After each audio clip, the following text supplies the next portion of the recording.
ఏకనిష్ట లేదా ఒకే లక్ష్యంతో కూడుకున్న భక్తి ప్రారంభ దశలో ఉన్న సాధకులకు ఎంతో ఉపయుక్తం.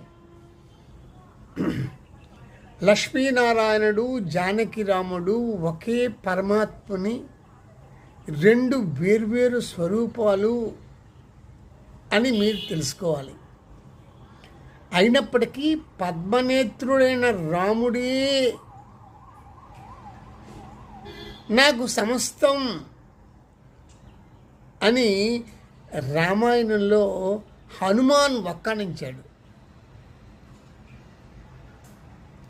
అన్నింటి మాధుర్యాన్ని అందుకో, అందరితోనూ కలిసి మెలుగు, సమస్త నామాలను స్వీకరించు, సరి అని చెప్పు, కానీ నీ అంతరంగములో దృఢముగా పట్టుదలతో ఉండు అంటాడు తులసీదాసు. తులసీదాసు ఏమన్నారు ఒకసారి మళ్ళీ చెప్తాను వినండి.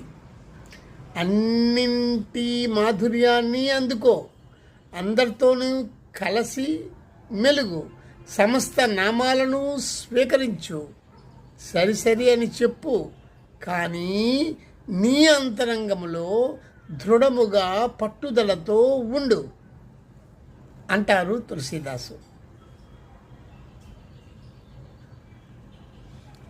ఇదే భక్తుని యొక్క వైఖరిగా ఉండాలి.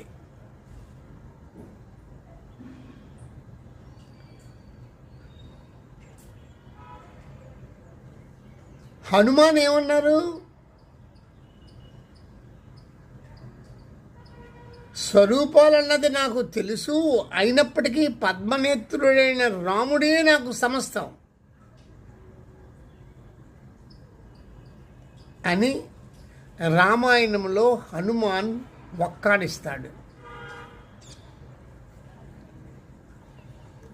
ఈ విషయాన్ని మీకు ఎందుకు చెప్పానో, దీని ఆంతర్యం ఏమిటో, దీని రహస్యం ఏమిటో మీరు జాగ్రత్తగా 2, 3, 4, 5, 10 సార్లు దీన్ని వింటే మీకు అర్థమవుతుంది.